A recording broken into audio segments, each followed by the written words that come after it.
Hello friends, welcome to daily news analysis of the Hindu and Indian Express. Today the date is 1st of March.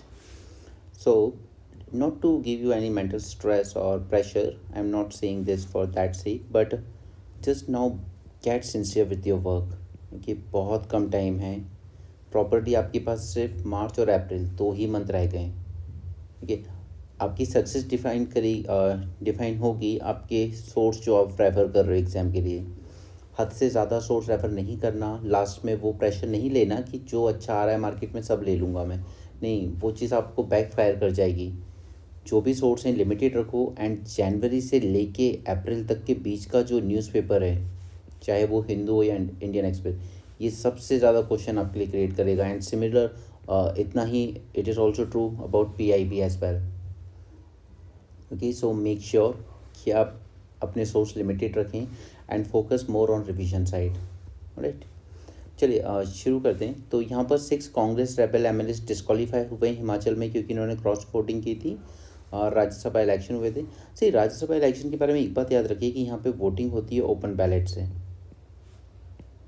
यानी कि member को अपना जो भी vote वो cast कर रहा है वो वहाँ पर जो भी पार्टी अलग अलग अपने ऑफिसर्स अपॉइंट करती हैं ओवरसीयर, उनको शो करना होता है. क्लियर, अभी के लिए याद रखिए. जबकि प्रेसिडेंशियल इलेक्शन में जो वोटिंग होती है वो होती है सीक्रेट बैलेट से.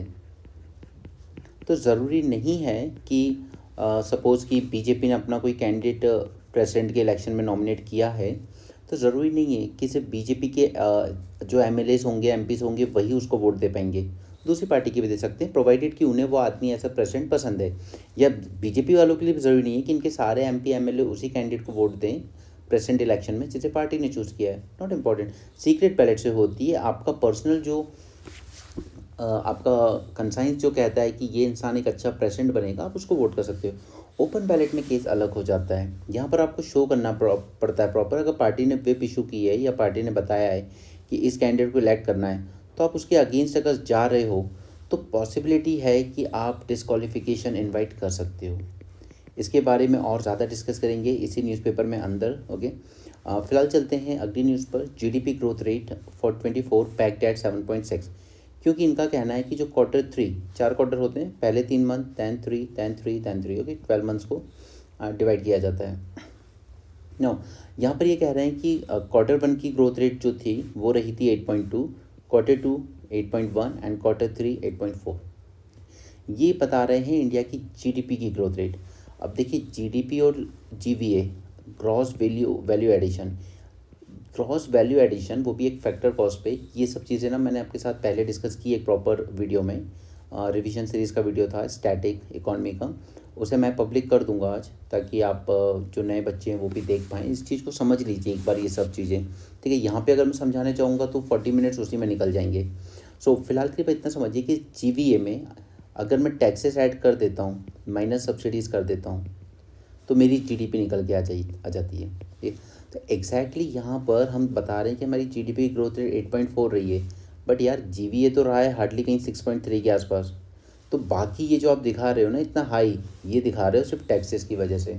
और वही मैं आपको शुरू से कहते आ रहा हूँ, गवर्नमेंट ने टैक्सेस इतने ज़्यादा बढ़ाए हैं कि हमारी GDP बढ़ी हुई दिख रही है, बट वो एग्जैक्टली में उतनी ग्रोथ रेट हुई नहीं है उसमें. ये GDP से रिलेटेड सारे एस्पेक्ट्स मैंने आपको पहले एक्सप्लेन करें, उसका वीडियो आपको एक्सेस दे भी दिया जाएगा.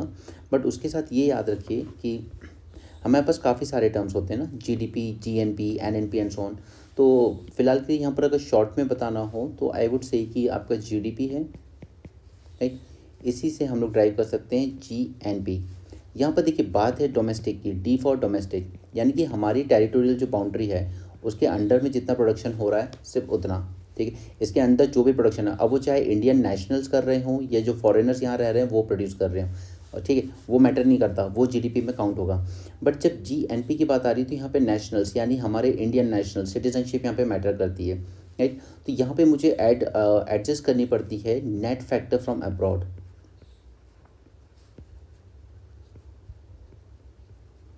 राइट, यानी कि यहाँ इंडिया में रहने वाले फॉरेनर्स ने जनरेट किया उसको माइनस करूँगा, और बाहर जो इंडियंस ने जनरेट किया उसको ऐड करूँगा, तब जाकर मेरा GNP निकल के आएगा.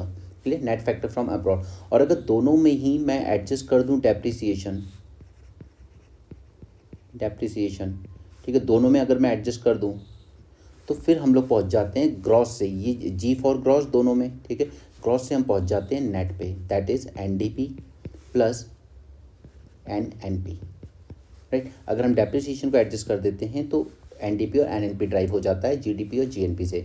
और डेप्रिसिएशन क्या है? डेप्रिसिएशन इज लाइक, सपोज कीजिए आपने आज कोई एसी खरीदा था 30,000 का, उस पर गवर्नमेंट ने फिक्स किया है 10% डेप्रिसिएशन रेट होगा, यानी कि नेक्स्ट ईयर जब आप इसको सेल आउट करेंगे तो एक साल में इसकी वैल्यू 10% डेप्रिशिएट हो जाएगी, ठीक है। यानी कि अब 3,000 कम हो जाएगी, तो अभी आपकी एसी की वैल्यू एक साल बाद रह गई है 27,000, ठीक है। ये कहलाता है डेप्रिसिएशन। एक इकॉनमी में सब चीज़ें यूज़ हो रही हैं, मशीनरीज यूज़ होती हैं, कैपिटल गुड्स यूज़ होती हैं, सब टाइम के साथ डेप्रिशिएट करती हैं। और ये जो डेप्रिसिएशन रेट होता है ये हर देश की गवर्नमेंट अपने आप से फिक्स कर सकती है। क्लियर? तो जीडीपी, जीएनपी, एनडीपी, एनएनपी, यहाँ पे मैं सिर्फ आपको शॉर्ट में समझा रहा हूँ, उस लेक्चर में आपको पूरा मिल जाएगा, प्लस यहाँ पे जो नोट रखे हैं आपके सामने वो भी आपको पूरा बता देंगे। फिर ये सब हम कैलकुलेट दो चीज़ों पे कर सकते हैं, factor cost and market price. Factor cost यानी कि एग्जांपल लीजिए एक पेन का, इस पेन को बनाने में उसमें प्लास्टिक लगा, थोड़ा सा रिफिल लगी, इंक लगी, तो वो उसको बनाने में एग्जैक्ट कॉस्ट क्या पड़ी फैक्ट्री को, वो कहलाती है फैक्टर कॉस्ट, ठीक है। अब ये जब मार्केट में जाएगा तो इसमें कुछ टैक्सेस ऐड होंगे, ठीक है, प्लस होंगे कुछ टैक्सेस, और हो सकता है ये फैक्ट्री लगाने के लिए गवर्नमेंट ने किसी तरह की सब्सिडी दी हो उसको कभी, ठीक है, तो वो सब्सिडी अगर दी है तो माइनस करेंगे, राइट, तो हम पहुँच जाएंगे मार्केट प्राइस पर, राइट। तो ये हमारी कहलाती है जीडीपी एट मार्केट प्राइस, ठीक है, टैक्सेस के साथ और सब्सिडी के साथ। और पहले जब सपोज एक पेन ही बन रहा था पूरी जीडीपी में, तो ये थी हमारी GDP at factor cost, taxes add कर दो और सब्सिडी माइनस कर दो तो आप पहुंच जाओगे जीडीपी एट मार्केट प्राइस पर। और यही क्राइटेरिया गवर्नमेंट यूज़ करी, पहले जब कांग्रेस गवर्नमेंट थी तो हम लोग यूज़ करते थे फैक्टर कॉस्ट पे, ताकि हमें रियल पिक्चर दिखे कि प्रोडक्शन हो कितना रहा है। बट अब हम लोग शिफ्ट कर गए हैं मार्केट प्राइस पर, फैक्टर कॉस्ट की जगह हम शिफ्ट कर गए हैं मार्केट प्राइस पर, और वर्ल्ड ओवर की इकॉनमी भी यही करती है, तो चलिए गलत भी नहीं किया हमने। लेकिन जीडीपी एट मार्केट प्राइस ये कहना कि देखिए हमारी तो इतनी जीडीपी बढ़ रही थी, ये सब बढ़ रही है सिर्फ टैक्स की वजह से, ठीक है। 3 रुपये टैक्स था डीजल पे, जो आपने बढ़ा के 32 रुपीज़ कर दिया। 9 रुपये था पेट्रोल पे, जिसे बढ़ा के आपने 27 कर दिया, राइट। तो और हर चीज़ पे आप टैक्स बढ़ाते जाइए, आपकी जीडीपी एट मार्केट प्राइस बढ़ती जाएगी, ठीक है। तो ये ट्रू पिक्चर कभी नहीं देगी आपको कि आपकी इकॉनमी एग्जैक्टली किस तरीके से ग्रो कर रही है। इसलिए हमारे इंडिया में एक तरफ कह रहे हैं कि सब कुछ अच्छा चल रहा है, बट दूसरी तरफ लोगों की लाइफ में वो इम्पैक्ट फील नहीं हो रहा है ग्रोथ का, राइट। तो गवर्नमेंट ने जो भी ग्रोथ आपको दिखाई है वो mostly on the terms of tax, right. Same he concept होता है क्रॉस वैल्यू एडिशन का भी, उसमें भी एग्जैक्टली ये देखना है हमें कि क्या नंबर ऑफ पेन जो प्रोड्यूस हो रहे थे वो इंक्रीज हुए हैं, या 5 रुपये का पेन ही 10 रुपये का हो गया है। तो हम कह रहे हैं देखिए जीडीपी बढ़ के 10 रुपये हो गई, नहीं, वो 5 रुपये ही है, सिर्फ प्राइस बढ़ी है। फैक्टर कॉस्ट पे अगर देखोगे तो क्रॉस वैल्यू एडिशन में कुछ नहीं हो रहा, ठीक है। जीडीपी आपकी सिर्फ टैक्सेस की वजह से बढ़ रही है, क्लियर। और यहाँ पर ये पूरा डायग्राम वही सब बता रहा है जो मैंने आपको समझाया है। जैसे आज गवर्नमेंट काउंट करती है GDP at market price, right. अगर इसमें मैं डेप्रिसिएशन ऐड कर दूंगा तो मैं कहाँ पहुँच जाऊँगा, ग्रॉस से एन पर, नेट पर, ठीक है, तो एनडीपी एट मार्केट प्राइस। उसी तरीके से अगर मैं यहाँ से नेट डायरेक्ट इनडायरेक्ट टैक्सेस वगैरह माइनस कर देता हूँ तो मुझे मिल जाएगी GDP at factor cost, right. वही सब पॉइंट्स जो समझाएं, एक डायग्राम में रिप्रेजेंटेशन दे दिया मैंने आपको, ठीक है। तो यहाँ पे मैंने शॉर्ट में समझाया है, बाकी अगर आपको देखना है तो आप वो वीडियो भी देख सकते हैं। ये यहाँ पर लिखा है आपके पास, जीवीए क्या होता है, GDP plus product subsidies minus product taxes, okay. उस वीडियो को आप ज़रूर देख लीजिएगा प्लीज़, भूलना नहीं, अगर ये कंसेप्ट क्लियर नहीं, अगर क्लियर है तो फिर टाइम वेस्ट नहीं करना। एंड हाँ, एक चीज़ और रह गई है, इसको कैलकुलेशन करने की, जीडीपी कैलकुलेट करने के 3 मेथड हैं, एक्सपेंडिचर, इनकम और प्रोडक्शन। तीनों मेथड मैंने उस वीडियो में डिस्कस करे हैं, उसका लिंक मैं नीचे आपको पोस्ट कर दूंगा, आप वहाँ से एक बार वॉच कर लीजिएगा अगर ये कंसेप्ट क्लियर नहीं है, और अगर क्लियर है तो फिर टाइम वेस्ट मत करो। ओके, यहाँ पर ना कुछ एक अलग ही तरह के सी स्लग मिले थे जिनका नाम रखा गया है प्रेसिडेंट मुर्मू पे, नहीं, इनके बारे में इतना कुछ जानना ज़रूरी नहीं है। These are just head shield sea slug with ruby red spot, मिले कहाँ से, वेस्ट बंगाल से एंड उड़ीसा से। ये these are new marine species of head shield sea slug with a ruby red spot. The new species of head-shield sea slug, which is found nowhere else in the world, has been named against the name of President Draupadi. कि short होते हैं, blunt होते हैं, cylindrical body होती है इनकी, colour थोड़ा सा ब्राउनिश एंड ब्लैक होता है with ruby red spot in hind and shell inside the body, ठीक है। थोड़ा सा वेस्ट बंगाल और उड़ीसा के अलावा गल्फ ऑफ थाईलैंड में भी मिल सकते हैं। Question paper of UP board exam go viral. And now people seeming कि आप क्यों इतना क्रिटिसाइज़ करते हो बीजेपी को। क्यों नहीं करेंगे यार, स्टूडेंट्स में डेस्पिरेशन होता है। कभी आपके पेपर लीक हो रहे हैं, कभी चीटिंग हो रही है किसी सेंटर में, जैसे हमारे यहाँ पटवारी में हुआ था। उसी तरह यूपीएससी का एपीएफसी एग्ज़ाम हुआ था, वहाँ अराउंड 30% बच्चे पूरे इंडिया में सिर्फ 2 ही सेंटर से सिलेक्ट हैं। यूपी के 2 सेंटर थे, वहीं से 30% बच्चे सिलेक्ट हैं। एनीवे ये सब हो रहा है बहुत ज़्यादा, पेपर लीक एंड ऑल, और ये सब स्टेट्स में हो रहा है। ऐसा नहीं है कि सिर्फ बीजेपी वालों में हो रहा है, ये राजस्थान में भी हुआ और बहुत अच्छे से हुआ है वहाँ भी। ठीक है, झारखंड में भी हो रहा है। वो बच्चे समझ नहीं रहे हैं इस चीज़ को, वो सब अपने अपने अलग पॉलिटिकल पार्टी और लीडर से एफिलिएट होकर बैठे हैं, बट वो देख नहीं पा रहे हैं कि ख़राब आप ही लोग हो रहे हो। स्टूडेंट पॉलिटिक्स जब लाई गई थी ना, स्टूडेंट पार्टीज एसोसिएशन ये सब, तब उनका मोटिव ये था कि स्टूडेंट्स की कंसर्न रेज करना। लेकिन आज वो स्टूडेंट्स विंग जो होते हैं वो अलग अलग पार्टी में बट चुके हैं, वो आपस में लड़ने में लगे हुए हैं। ये इतना डिटेल में मत जाओ, ये ई एविडेंस से रिलेटेड कुछ बातें हैं जो नए क्रिमिनल लॉ में ऐड की जाएंगी, बट इतना ऐसा कुछ नहीं है। बस इतना याद रख लो कि जो ई एविडेंस होगा ये अब एडमिसिबल होगा कोर्ट्स में। ठीक है, पहले नहीं होता था बट अब एडमिसिबल होगा। इनफॉर्मल वेस्ट पिकर, अब जो हमारे इधर आसपास जिनको हम हिंदी में कबाड़ी वाला कहते हैं, ठीक है, उनके बारे में बात है कि एक तो प्रॉपर क्या है कि सबसे ज़्यादा वेस्ट वही हैंडल करते हैं। अराउंड 60% जो वर्ल्ड में वेस्ट है वो इनफॉर्मल सेक्टर ही हैंडल करता है। प्रॉपर एक तो स्किल्स नहीं होती हैं, ट्रेनिंग नहीं होती हैं कि वो वेस्ट को अच्छे से हैंडल कर पाएँ। दूसरा, उनकी खुद की हेल्थ के कंसर्न बहुत रेज होते हैं क्योंकि सेफ्टी गियर किट वगैरह भी उनके पास नहीं होती है। Informal waste picker, they are indispensable but invisible part of waste management system in India. Okay. These workers are the primary collectors of recyclable waste, playing a crucial role in the waste management and resource efficiency by collecting, sorting, trading, and sometimes even reinserting discarded waste back into the economy. Yet, they face systematic marginalization due to non-recognition, non-representation and exclusion from social security schemes and legal protection framework. Data क्या कहता है इनके बारे में? So data says that informal waste economy employs about 0.5 to 2% of urban population globally. Many are women, children या elderly या फिर थोड़े से फिजिकल डिसेबल्ड होते हैं जो, ठीक है, they are the poorest of the urban poor and they face violence and sexual harassment often. Periodic labour force survey 1718, बहुत पुराना डेटा है, ये भी बताता है कि 1.5 million waste pickers with in Indian urban work force. They are undertaking the hazardous work without safety equipment. Specially ये जो बैटरीज वगैरह होती हैं ना, केमिकल बैटरीज वगैरह, इनको भी हैंडल करते हैं वो विद बेयर हैंड्स, और कई बार उनको हैंडल करना भी नहीं आता ठीक से, तो इसमें से जो अंदर केमिकल्स वगैरह यूज़ होते हैं वो कई बार ग्राउंड वाटर में परकोलेट कर जाते हैं। इसलिए इनकी ट्रेनिंग, सेफ हैंडलिंग और प्रॉपर सेफ्टी किट्स देना ज़रूरी हो जाता है। ठीक है, hazardous work without safety equipment, their poor health, irregular work, low income and regular harassment are compounded by the subordinate position in the caste hierarchy. ठीक है, कचरा लेने जो आते हैं घरों में, हम सभी के यहाँ आते हैं ऑलमोस्ट, अगर कभी उनकी कास्ट पूछेंगे, हम सबको पता है कि वो कौन सी कास्ट को बिलोंग कर रहे होंगे, राइट। तो ये चीज़ भी देखनी चाहिए। अगेन मैं उस मैटर में नहीं जाना चाहता। Their health issues include dermatological and respiratory health issues. Waste pickers suffer existential precarity. Private sector participation in municipal solid waste management by design alienates them, aggravating their vulnerability and loss of right over waste picking. Private actors employ expensive machinery, offering competitive rates to waste generators. This worsens their health risk, compromise income and lower their social status.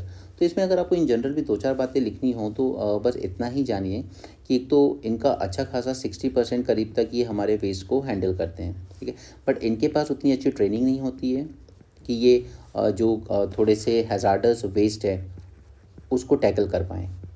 ठीक है, तो कई बार वो भी उस चीज़ को, जैसे उसमें से कोई केमिकल निकल रहा है तो उसको वो थ्रो कर देते हैं ग्राउंड लेवल पे, ये वो इसकी परवाह नहीं करते हैं। ठीक है, दूसरा कि इनकी खुद की सेफ्टी के कोई प्रबंध नहीं होते यहाँ पर, तो उनकी हेल्थ पे हमेशा से एक रिस्क रहता है, रेस्पिरेटरी रिस्क हो सकता है।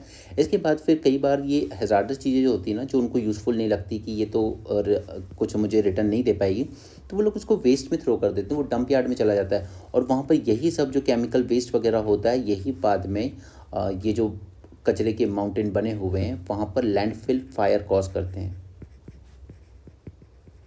सो इनकी प्रॉपर ट्रेनिंग और प्रॉपर इनकी हेल्थ, ये दो चीज़ें बहुत ज़रूरी है।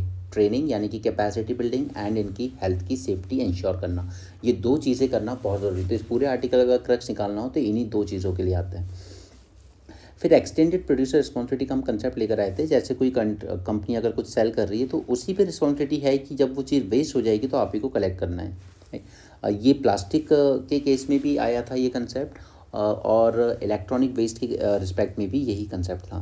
ठीक है, to enhance the plastic waste management it transfers the responsibility of waste management from municipal authorities and holds commercial waste producers accountable. EPR appears seemingly promising with the potential for social inclusion for waste pickers, यानी कि ये जो rag pickers जो pick कर रहे हैं कचरा, इनको कंपनी हायर करेगी, एक प्राइवेट कंपनी, ठीक है, जिसने लैपटॉप्स मोबाइल्स वगैरह जो बेच रही है, वो इनको प्रॉपरली फॉर्मली हायर करेगी कि आप जो भी वेस्ट मोबाइल वगैरह डिस्कार्ड हो जाते हैं ये कलेक्ट कीजिए जाकर। तो एटलीस्ट ये है कि उनका एक इंक्लूजन देखने को मिलेगा हमें मेन स्ट्रीम वर्कफोर्स में। Although Solid Waste Management Rule 2016 mandate the inclusion of waste pickers in the municipal solid waste management system, they are evidently missing the prioritization। अब कहा तो गया था कि म्यूनसिपैलिटी को इन लोगों को इंटीग्रेट करना है इस पूरे सिस्टम में, बट नहीं किया गया।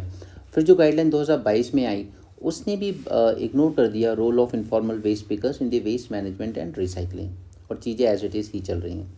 ग्लोबल लेवल पर बात करें तो globally waste pickers collect and recover up to 60% of all the plastics which is then recycled. Their work is rarely valued and they struggle to earn a decent living. 59% of all plastic material collected for recycling, preventing it from ending up in the landfills.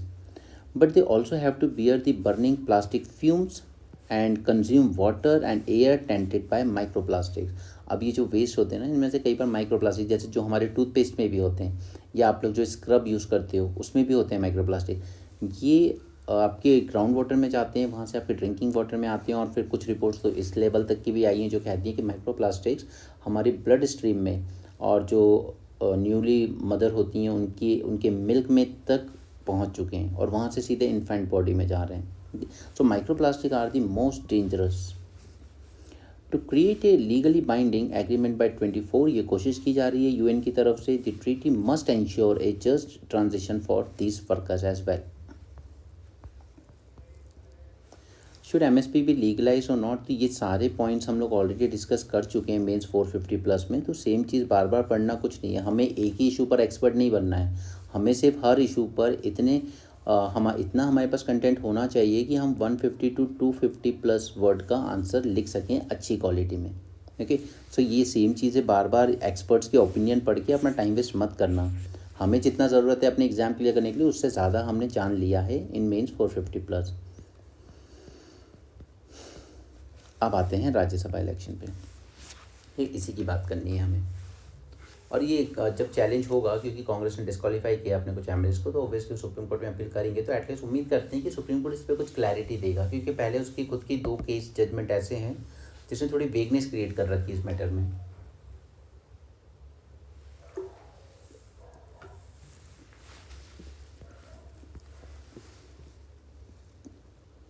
Article 18 ये बताता है कि representatives of each state to Rajya Sabha are elected indirectly by the elected members of Legislative Assembly। यानी कि आपने state level के election में MLAs choose कर लिए, ठीक है, पब्लिक डायरेक्टली चूज़ करती है एमएलएस को, ठीक है। उन बच्चों के लिए बता रहा हूँ जो उन्होंने अभी प्रिपरेशन स्टार्ट की। जब आप लोग वोट देते हो, जिनको आप हिंदी में विधायक कहते हो, आप डायरेक्टली चूज़ करते हो एमएलएस को। फिर ये एमएलएस इनडायरेक्टली, यानी कि पब्लिक के थ्रू तो हो रहा है बट डायरेक्टली नहीं, पब्लिक ने एमएलए इंक्लूड किया, चूज़ किया, फिर एमएलए चूज़ करते हैं यहाँ से राज्यसभा मेंबर जो उस स्टेट को रिप्रेजेंट करेंगे, ठीक। For example I am Madhya Pradesh से हूँ, तो डायरेक्टली हम चूज़ करेंगे एमएलए, फिर वो एमएलए जाकर वोटिंग करेंगे राज्यसभा में कौन एमपी को रिप्रेजेंट करेगा मध्य प्रदेश को, राइट। तो इनडायरेक्ट इलेक्शन होता है, this is first point. Indirectly elect होंगे। Now the poll of Rajya Sabha will be required only if the number of candidates exceed the number of vacancies. अगर सपोज 3 वैकेंसी है तो कम से कम 4 या 5 कैंडिडेट खड़े होंगे तो ही इलेक्शन होगा। अगर 3 ही कैंडिडेट हैं और 3 ही वैकेंसी है तो वो बिना इलेक्शन के भी वो लोग इलेक्टेड ही मान लिए जाएंगे, इलेक्शन नहीं होगा उस केस में, वो डायरेक्ट इलेक्टेड है फिर। नो क्रॉस वोटिंग, अब किस क्रॉस वोटिंग को कंट्रोल करें। अब क्रॉस वोटिंग में क्या होता था कि पहले ये दिखाना नहीं होता था कि मैंने किसके नाम पर वोट लिखा, मतलब ओपन बैलेट सिस्टम नहीं था। तो अगर मुझे राज्यसभा में इलेक्ट होना है तो मैं ये देखूंगा कि मुझे कितने वोट चाहिए, फिर उनको मैं कुछ मनी ऑफर करूंगा अपनी तरफ से, ठीक है, कि आपको इतने इतने पैसे मिल जाएंगे अगर आप लोग मुझे वोट देते हो तो मैं दूसरी पार्टी के लोगों को भी, जैसे सपोज मेरी पार्टी तो मुझे नॉमिनेट कर ही रही है बट सफिशिएंट वोट नहीं है, तो मैं दूसरी पार्टी के लोगों को इनडायरेक्टली पैसे देकर कि मुझे मेरे फेवर में वोट करो, तो वो उनकी पार्टी की नज़र में तो क्रॉस वोटिंग कहलाएगी।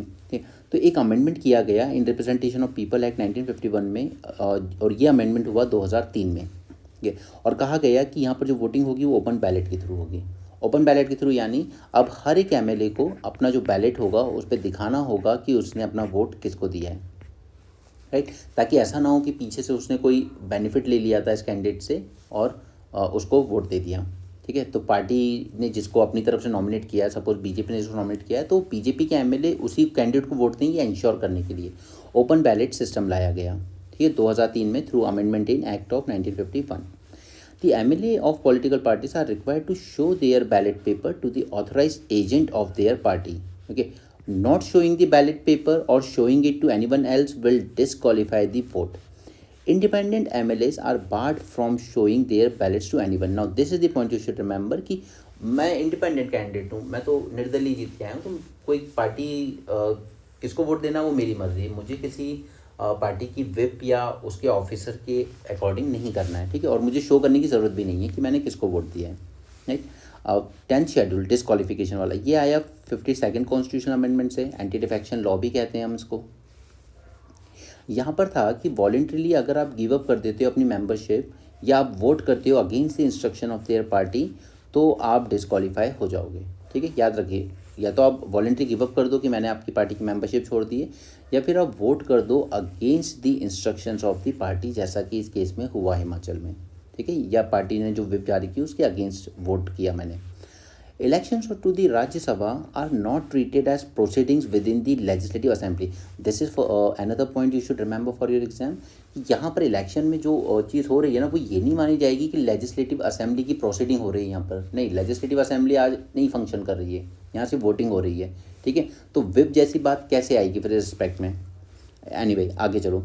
The Election Commission, drawing reference from Supreme Court judgment, had issued a clarification in July 2017 और यहाँ पर उसने specify किया that provision of 10th schedule with respect to voting against the instruction of the party will not be applicable for Rajya Sabha election.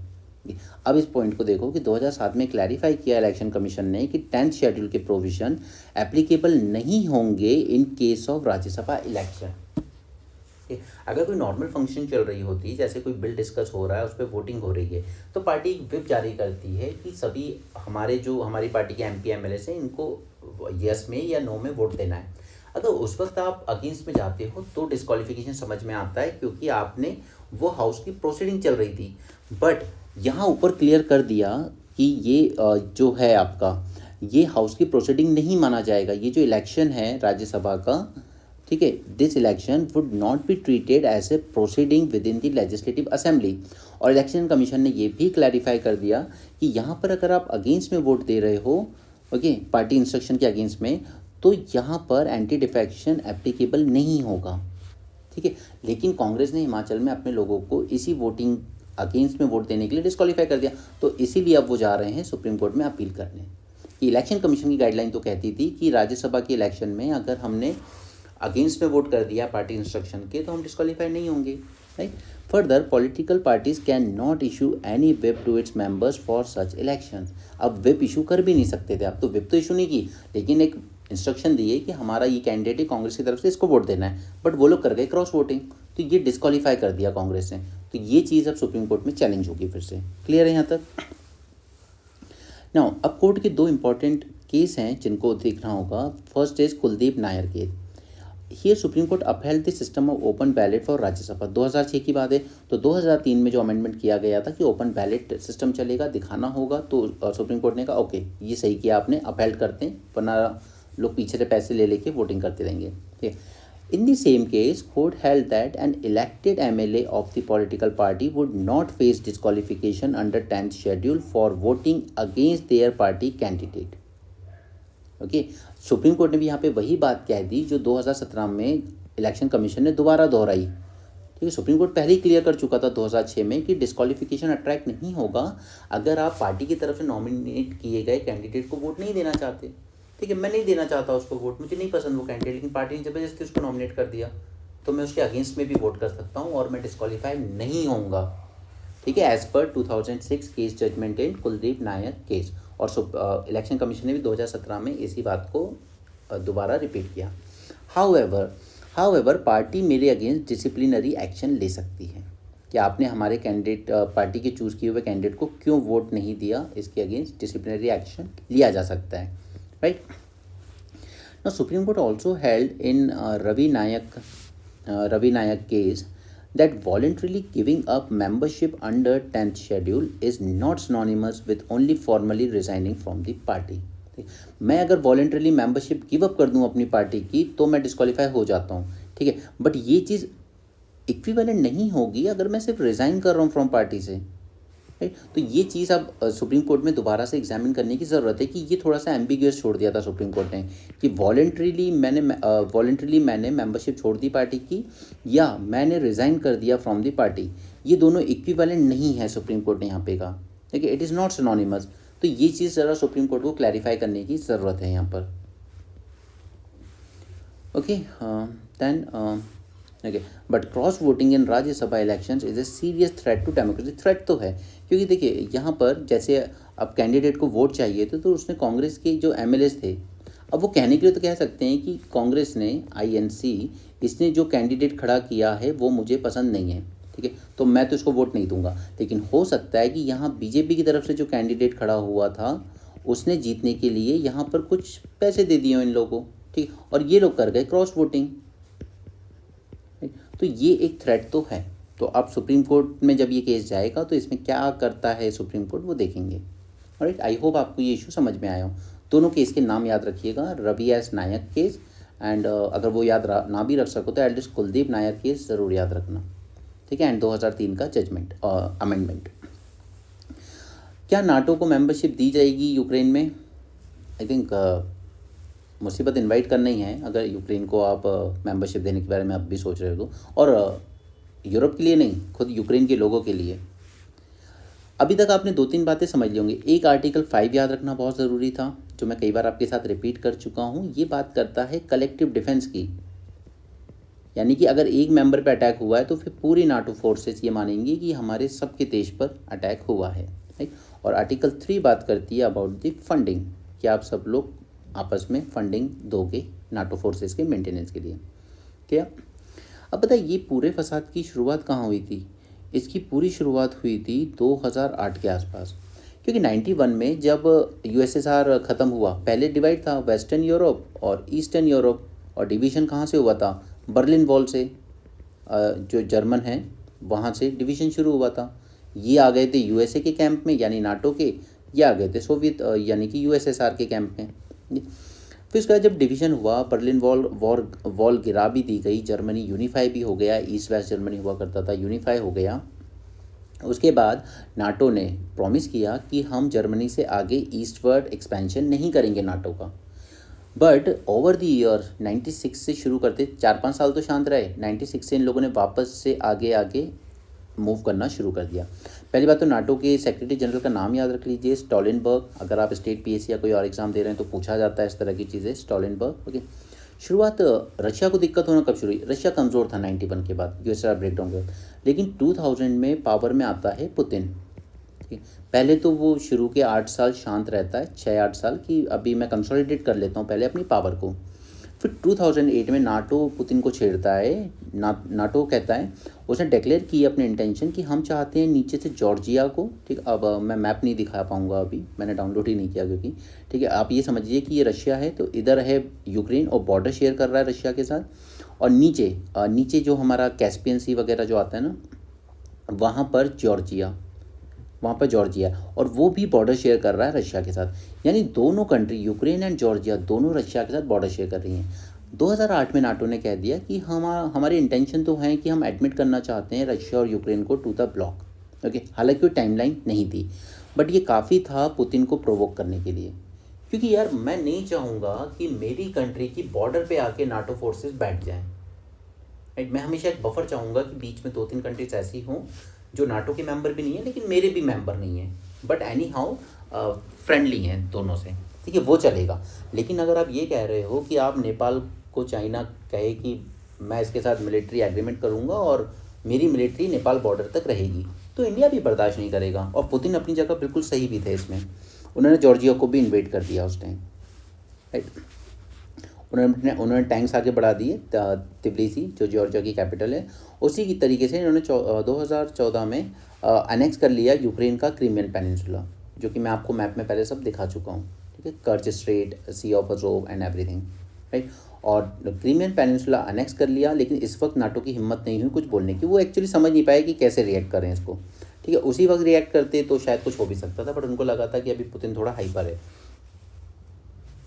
Then 2022 में अब जाकर इसने Russia ने फुल फ्लैजेड अटैक कर दिया यूक्रेन पर, और आर्टिकल 5 है नाटो का म्यूचुअल डिफेंस का। लेकिन अब यूक्रेन को मेंबरशिप देने से इन लोगों ने उस टाइम मना कर दिया कि यार अभी रुक जाओ, अभी नहीं दे सकते। लेकिन यूक्रेन पे इन्वेजन शुरू हो चुका था, ओके, लेकिन अभी तक यूक्रेन नाटो का मेंबर बना नहीं था, तो आर्टिकल 5 में ऐसी कोई रिस्पॉन्सिबिलिटी नाटो पर अभी तो नहीं आती है कि हम यूक्रेन को डिफेंड करें, ठीक है। यूएसए वगैरह मदद कर सकते हैं यूक्रेन की, वो फंड दे रहे हैं, वो वेपन दे रहे हैं, वो सब ठीक है अपनी जगह, बट इन्वेजन को रोकने के लिए नाटो अपनी फोर्सेस आगे नहीं बढ़ाएगा अभी, ठीक। 1500 किलोमीटर तक की बॉर्डर शेयर होती है यूक्रेन के साथ। Moscow achieved a breakthrough when Ukraine withdrew from the strategic city of Avdiivka. ये सिटी मैं आपसे बार बार एम्फेसाइज कर रहा हूँ, यहाँ पर रशिया फाइनली विक्ट्री मिली है और अब वो ज़्यादा आप कह सकते हो कि स्ट्रॉन्ग पोजीशन में। उसी तरह से एक बागमुत सिटी, ये सिटी के नाम कई बार पूछे जा सकते हैं, यूक्रेन में है दोनों। $60 बिलियन का एड बिल तो पास कर दिया वहाँ से यूएसए के प्रेसिडेंट ने, लेकिन ये स्टॉल्ड हो गया है कांग्रेस में। ईयू की बात करें, 27 नेशन का ब्लॉक है। यूरोपियन पीस फैसिलिटी में they have established to support Ukraine's war effort, इन लोगों ने भी बनाया है। Ukraine's full NATO membership is not on table yet, तो उसको मेंबरशिप तो नहीं मिलने वाली, बस दो सुपर पावर्स के बीच में फंस गया है वो। मिजोरम से it won't collect biometrics of refugees. Mizoram के बारे में आपको दोनों बातें बता चुका हूँ। इनके कुकी लोग जो हैं उनके आपस में उधर चिन कम्युनिटी के साथ एथनिक टाइज हैं। जब उधर से माइग्रेशन बढ़ रहा था और बांग्लादेश की तरफ से ही माइग्रेशन बढ़ा था, तो इनको गवर्नमेंट ने कहा था कि एक तो बॉर्डर सील कर दो, मिजोरम ने मना कर दिया। दूसरा कहा कि जो लोग आ रहे हैं उनके बायोमेट्रिक्स लीजिए ताकि इनको बाद में वापस भेजा जा सके, तो ये भी मिजोरम ने मना कर दिया। तो इसने सेंटर की दोनों डायरेक्शन नहीं मानी थी। ये है वो हीरो जिस पे इतने सीरियस एलिगेशन है, उसके बाद भी बहुत शान से आया कोर्ट में, उसे कोई गिल्ट नहीं है अपनी घटिया हरकत का। ठीक, अब ये बात भी हमने कल की थी, कुकी और जो के साथ 2008 में एग्रीमेंट हुआ था सेंट्रल होम मिनिस्ट्री का, ठीक है, जिसमें उन्होंने कहा था we will suspend the operation, suspension of operation agreement sign हुआ था कि हम कुकीज़ के अगेंस्ट ऑपरेशन नहीं करेंगे, ठीक है। तो अब ये मणिपुर में ये जो है सीएम साहब, ये मिताई ग्रुप से आते हैं, इनका कहना है कि ये एग्रीमेंट रद्द करो और इन कुकीज़ के अगेंस्ट सीरियस एक्शन लेना चाहिए फोर्स को। इंडिया मालदीव से जो हमारी सोल्जर्स थे उनको अब निकाल लिया गया है, और वहाँ पर जो भी हेलीकॉप्टर्स और जो भी ऑपरेशंस वगैरह थे वो अब एक सिविल और सिविलियन या कह लीजिए टेक्निकल टीम हैंडल करेगी। पतंजलि का तो मैं आज से नहीं, मैं कई साल से कह रहा हूँ, सबसे घटिया क्वालिटी के प्रोडक्ट्स अगर कोई बनाता है तो पतंजलि। ऐसा नहीं कि शुरू से ख़राब था, बट उसके बाद मार्केट में उतरे बाबा जी और उन्होंने ये सोचा कि अब तो हम बड़ी बड़ी प्राइवेट कंपनीज से ज़्यादा टर्नओवर करके दिखाएंगे। उस चक्कर में उन्होंने क्वालिटी बहुत ज़्यादा गिरा दी।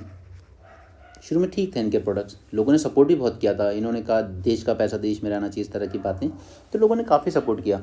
लेकिन एक हद के बाद लोगों को रियलाइज़ हुआ कि ये राष्ट्रवाद और इस तरह की बातों का इस्तेमाल करके घटिया प्रोडक्ट्स बेच रहे हैं, ठीक है। और FSSAI के बारे में तो हम जितना कम कहें उतना अच्छा है। घटिया से घटिया प्रोडक्ट भी वहाँ से अप्रूव हो जाता है। उसी तरीके से जब इंडिया के लगभग ऑलमोस्ट सभी, एक सफोला को छोड़ दीजिए, तो सफोला के अलावा सारे के सारे जो हनी प्रोडक्ट्स थे वो सब फेल हो गए थे मैग्नेटिक टेस्ट में, जर्मनी में टेस्ट हुआ था, ठीक है, और इनका तो सबसे घटिया था। तो कोर्ट ने भी यही कहा है, बहुत मिसलीडिंग ऐड देते हैं। इनफैक्ट कोविड के टाइम पर ये एक वैक्सीन लेके आ गए थे और खुद हेल्थ मिनिस्टर उसको लॉन्च करने गए थे, क्योंकि उसके बाद इन्होंने ये भी कह दिया हमने बहुत लोगों पर टेस्ट करा है, लोग ठीक भी हो गए, सब कुछ बोल लिया इन्होंने, कुछ लोगों ने दवाई खरीद भी ली अंधभक्ति में, और उसके बाद फिर कहते हैं नहीं नहीं वो तो इम्यूनिटी बूस्टर था। तो इस तरह के मिसलीडिंग ऐड सही नहीं है। इसके बाद एलोपैथी के अगेंस्ट बहुत क्रिटिसाइज़ करते हैं, तो इंडियन मेडिकल एसोसिएशन ने इनके अगेंस्ट केस भी फाइल किया कई बार कि ये कुछ भी बोल देते हैं एलोपैथी के अलावा के अगेंस्ट, कि डॉक्टर्स लोग भी सब बीमार हो रहे हैं दवाइयाँ ले लेके, वो खुद ठीक नहीं हो पा रहे हैं, आपको क्या ठीक करेंगे। तो इस तरह की ये बातें करते रहते हैं अक्सर। तो कोर्ट ने वही कहा है कि ये मिसलीडिंग ऐड बंद कीजिए, आपके सबसे इंपॉर्टेंट चीज़, ठीक है, और आप दूसरों को ऐसे क्रिटिसाइज़ नहीं कर सकते। Even I have some friends even जो यूपीएससी की प्रिपरेशन कर रहे हैं कई सालों से, बट उनका भी माइंडसेट ऐसा है कि नहीं नहीं ये तो सब बाबा की बुराई इसलिए करते हैं कि वो भगवा पहनते हैं। This is the logic of one of my friend. So कुछ नहीं बोल सकते इसको। खैर ये है पीएम सूर्योदय स्कीम, हम इसको ऑलरेडी डिस्कस कर चुके हैं कई बार, ठीक है, कि आपके 1 करोड़ हाउस होल्ड्स पर हम लोग लगाएंगे सोलार पैनल्स। ओके, इसके लिए सैंक्शन कर दिए गए 75,000 करोड़। इसमें 60% जो कॉस्ट आएगी लगाने की वो सेंटर देगा आपको एज अ सब्सिडी, बाकी पब्लिक सेक्टर जो यूनिट्स होंगी वो एज अ लोन के फॉर्म में इसको रेज करेंगी, ठीक है, और ये दिया जाएगा आपको 300 यूनिट्स करीब जनरेट हो, जिनका कंजम्पशन 300 यूनिट से कम होता है ऐसे हाउस होल्ड्स को प्रायोरिटी पे रखा जाएगा, ठीक है। लेपर्ड्स के बारे में जान लेते हैं। लेपर्ड्स का सर्वे निकल के आया है, इसके बारे में कुछ चीज़ें जान लेते हैं पहले। ओके, इसका IUCN स्टेटस है वल्नरेबल, ओके, अपेंडिक्स 1 में आता है साइट्स के, और इंडिया के वाइल्ड लाइफ प्रोटेक्शन एक्ट में शेड्यूल 1 में जाता है। सबसे अच्छी बात इसकी ये है कि ये लगभग सभी टाइप के फॉरेस्ट एरियाज़ में मिलता है। ड्राई स्क्रब्स में चले जाइए या ग्रासलैंड में चले जाइए, ओनली एक्सेप्शन बीइंग कि डेजर्ट से वहाँ नहीं मिलता, और मैंग्रोव्स में नहीं मिलता सुंदरबन के, बाकी ये सब जगह मिलता है। ओके, तो ये जो एक्सेप्शन है ना, ये याद रखिएगा, इस तरह के पॉइंट्स दिए जाते हैं आपको। रीजन वाइज अगर डिस्ट्रीब्यूशन की बात करें तो हाईएस्ट नंबर लेपर्ड्स हमें देखने को मिलते हैं सेंट्रल इंडिया और ईस्टर्न घाट्स में, ठीक है। नॉर्थ ईस्ट हिल में बहुत कम है, जस्ट 141। स्टेट वाइज देखेंगे तो मध्य प्रदेश में सबसे ज़्यादा है, followed by Karnataka and Maharashtra, ठीक है। इनकी जो स्किन कलर होता है उसका रीज़न होता है melanism. The entire skin of the animal can be black in colour including its spots. The melanistic leopard are often called as black panther और जैगुआर। लेपर्ड्स आर नॉक्टर्नल, ये याद रखिएगा। इस बार कई नॉक्टर्नल स्पीशीज में आपके साथ डिस्कस कर चुका हूँ, तो हो सकता है कि ऐसा क्वेश्चन आ जाए कि 3-4 ऑप्शन देकर इनमें से कौन सा नॉक्टर्नल स्पीशीज है। They feed on smaller species of herbivores found in its range such as chital, hog deer, wild boar. Threat क्या है सबसे बड़ा? फ्रेगमेंटेशन। ये पता है, ये टाइगर्स की तरह नहीं है कि ये आपको फॉरेस्ट में मिलेगा मोस्टली टाइगर रिजर्व्स वगैरह में, ये ना इन रिजर्व्स के बाहर भी बहुत ज़्यादा मिल जाते हैं, इसलिए इनके कन्फ्लिक्ट ह्यूमंस के साथ सबसे ज़्यादा होते हैं, क्योंकि एक तो पोचिंग बहुत ज़्यादा हो रही है इनमें, और दूसरा डिप्लीशन हो रहा है इनके नेचुरल प्रे का। Leopards are not like the tigers who don't like humans and therefore don't venture out. Leopards are far more adaptable, and when loss of habitat takes place, they move closer to human settlement, and that's when the conflict takes place. Okay?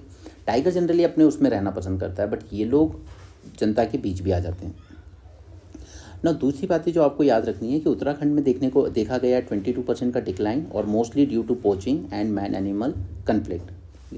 Unlike tigers, which are largely confined to the reserves, leopards are more adaptable. They prey on cattle and thus involved in the conflict with humans, ठीक है। Just third of leopards are with in protected areas, just 1/3। Shivalik और Gangetic hills जो reason है उसमें decline देखा गया है, क्योंकि पॉपुलेशन इतनी ज़्यादा है ह्यूमंस की, तो ये कहाँ रहेंगे वहाँ, ठीक है। जबकि सेंट्रल और ईस्टर्न घाट्स जिसमें सबसे ज़्यादा पॉपुलेशन है इनकी, ठीक है, और western Ghats north east and Brahmaputra, यहाँ पर ग्रोथ देखी गई है इनमें। तो ये कुछ पॉइंट्स हैं जो एग्जाम में आ जाते हैं। अब देखिए यहाँ पर ऐसे एलिगेशंस कई जगहों से आए हैं कि प्रिजनर्स में भी सेग्रीगेशन किया जा रहा है on basis of caste and religion. वहाँ पर भी क्या होता है कि जब आप सज़ा काट रहे हो ना, आपको वर्क एलोकेट किए जाते हैं अलग अलग तरह के, जैसे किसी को खाना बनाने का काम दे दिया जाता है, किसी को टॉयलेट्स वगैरह क्लीन करने का काम दे दिया जाता है, इस तरह की चीज़ें, तो उसमें भी कास्ट को फैक्टर इन किया जा रहा है। इस तरह की रिपोर्ट्स आई थी, ठीक है। तो गवर्नमेंट ने कहा है कि आप इस तरह की चीज़ें नहीं कीजिए वहाँ पर। और एक तो कास्ट मतलब वो सही कहा है किसने, जाति है कि जाति नहीं, 5000 साल से चले ही आ रहा है बस एज इट इज़। दूसरा ना, इंडिया एक ऐसी कंट्री है which hold the unique distinction of being सबसे ज़्यादा मेल नरिश पॉपुलेशन भी आपको यहीं मिल जाएगी, ठीक है, जिनको प्रॉपर खाना नहीं मिल रहा है, और सबसे ज़्यादा ओबेसिटी वाली पॉपुलेशन भी यहीं मिल जाएगी, यानी कि मोटे लोग। ठीक है, तो बस इतनी सी बात है और कुछ नहीं। यहाँ पे पुतिन ने वार्निंग दी है, जो कि फ्रांस के प्राइम मिनिस्टर ने कह दिया था कि हम अपनी फोर्स भी भेज सकते हैं ग्राउंड लेवल पर यूक्रेन की मदद के लिए, जोश जोश में कह दिया था। हालांकि उनकी बात से किसी और यूरोपियन कंट्री ने एग्री किया नहीं, तो पुतिन ने भी मजाक में कह दिया है कि west sending troops to Ukraine could risk a nuclear war.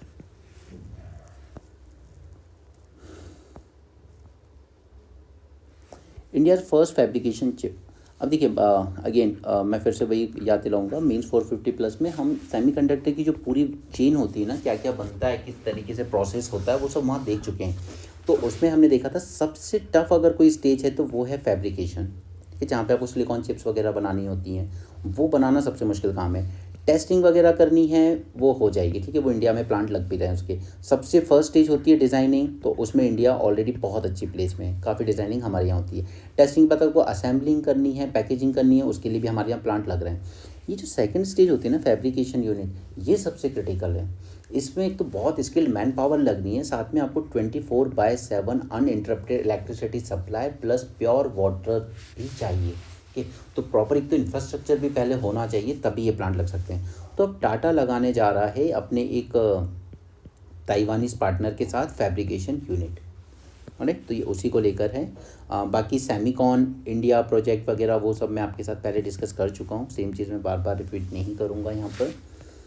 आगे चलते हैं, second part of critical minerals auction 450+ में हम देख चुके हैं, और मैंने आपसे कहा था जो 30 क्रिटिकल मिनरल्स की लिस्ट आई है उसको देख लीजिएगा। उसमें से खासकर जो रेयर अर्थ एलिमेंट है, with in this rare earth elements भी 17 होते हैं।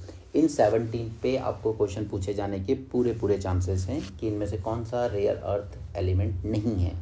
राइट, फर्स्ट ऑप्शन हो चुका था पहले, अब ये सेकेंड ऑप्शन होने जा रहा है।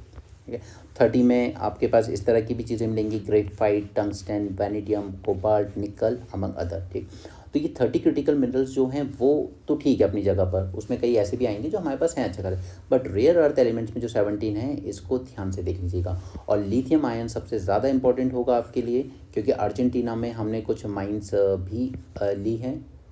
अर्जेंटीना में हमने इसके लिए काबिल जो हमारी कंपनी है उसने कुछ माइंस ली है वहाँ पर।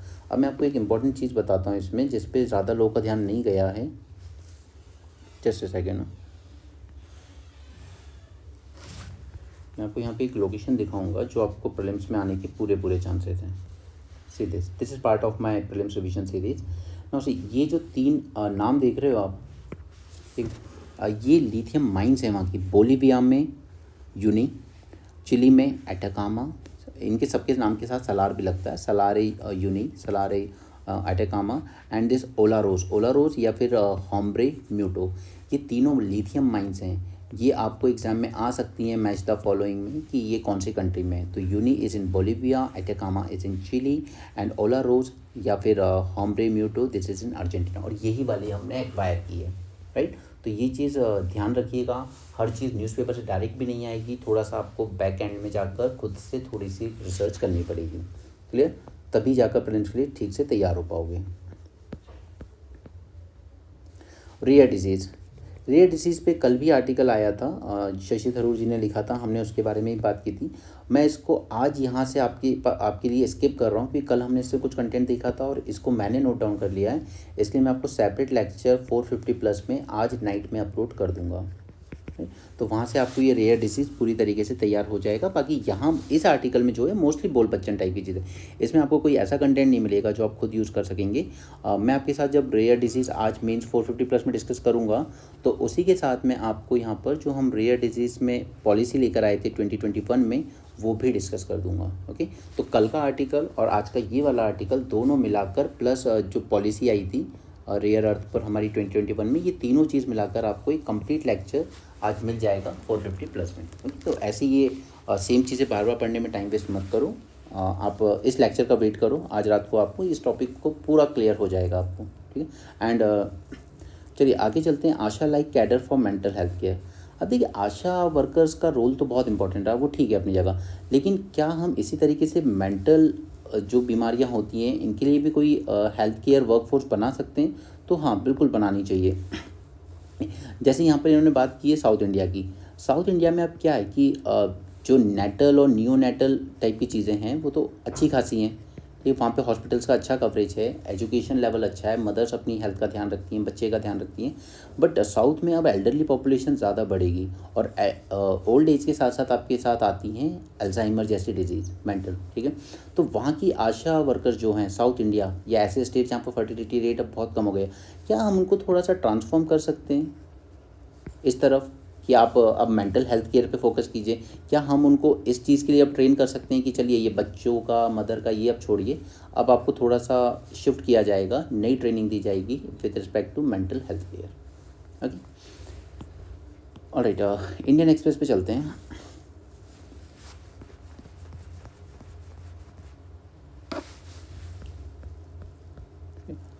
कैन कॉज न्यूक्लियर वेपन, ये वाली बात हमने देख ली है, पुतिन का स्टेटमेंट है।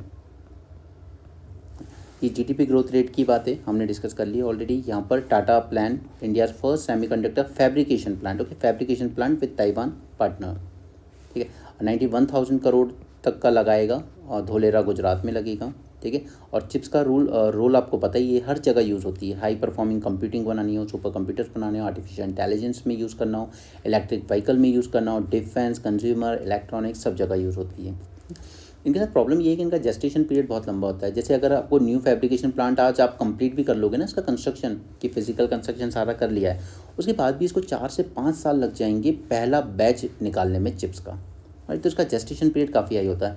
जियो पॉलिटिकल टेंशन बढ़ रही हैं, तो हम चाहते हैं कि इलेक्ट्रॉनिक मैन्युफैक्चर में हम लोग थोड़ा सा इंडिपेंडेंट रहें और यही हमारा मेन ग्रोथ ड्राइवर हो, तो इलेक्ट्रॉनिक्स के लिए चिप सबसे ज़्यादा क्रूशियल हो जाती है। सी नाउ हियर, आपको अगर मेरी बात पे यकीन नहीं आता था तो आप खुद यहाँ देख लीजिए। ये ब्लू में जो देख रहे हो ये है ग्रॉस वैल्यू एडिशन जो एग्जैक्टली हो रहा है, और ये जो जीडीपी है ये है आपका 8.4%। GDP is GVA plus product taxes minus subsidy. यानी कि अगर मुझे जीडीपी ग्रोथ रेट ज़्यादा दिखानी है जबकि मेरे यहाँ वैल्यू एडिशन हो ही नहीं रहा है चीज़ों में कोई ज़्यादा, ठीक है, वैल्यू एडिशन हो रहा है 6.5%, उसमें मैं बढ़ा देता हूँ ढेर सारे टैक्सेस। तो मैं फिर दिखाऊंगा मीडिया में हल्ला मचा के कि देखिए जीडीपी ग्रोथ रेट देखिए हमारी कितनी हाई है। अरे वैल्यू एडिशन कुछ नहीं है, 6.5% ही है। ये तो प्रोडक्ट टैक्सेस लगा रहे हो आप और सब्सिडीज़ माइनस कर ही रहे हो। सब्सिडीज़ तो गवर्नमेंट रिड्यूस करने पे तुली हुई है हर तरह से, right. So understand between this. जब जीडीपी ग्रोथ रेट कह रहे हैं 8.4, वो 8.4 नहीं है, वो तो उल्टा बल्कि पब्लिक की लाइफ और टफ कर रहे हैं टैक्सेस बढ़ा बढ़ा के। और यहाँ पे देखिए ज़रा, economist point out divergence between GDP and GVA growth rates on account of sharp rise in net taxes. और राइज कितना है इन टैक्सेस में? 32%, राइट। तो ये जो लोग कहते हैं कि नहीं नहीं पेट्रोल डीजल महंगा होने से क्या होता है, ये वो बात महंगे की नहीं है। बात ये है कि जिन पे टैक्स 3 रुपये और 9 रुपये लगता था वो बढ़ा के 32 और 27 करने का सवाल है। ये क्यों किया है वो क्वेश्चन है पब्लिक का। इट्स नॉट अबाउट कि आपने बढ़ाया, टैक्सेस क्यों लगाएं, लगाइए, लेकिन एक बार जस्टिफाई तो कीजिए कि पुरानी गवर्नमेंट इतना लगाती थी तब आप मैं आपको बताऊं उस टाइम दिल्ली में बीजेपी वाले बैलगाड़ी लेके सड़क जाम कर देते थे और 1 रुपये 50 पैसे रेट बढ़ते थे इतने में। तो फिर उस वक्त आप क्रिटिसाइज़ करते थे उस वक्त की गवर्नमेंट को कि जनता की लाइफ महंगी हो रही है, जनता की लाइफ महंगी हो रही है। 50 रुपये सिलेंडर पे पड़ता था, एक लेडी आके सिलेंडर लेके सड़क पे बैठ जाती थी। तो बात यह है कि आप बीजेपी जितना मैंने अभी तक देखा है वो एज अ अपोजिशन बहुत अच्छी है, तब वो पब्लिक के सारे कंसर्न रेज करेगी। जब वो पावर में आ जाती है तब पब्लिक के कंसर्न उसको बिल्कुल फ़र्क नहीं पड़ता।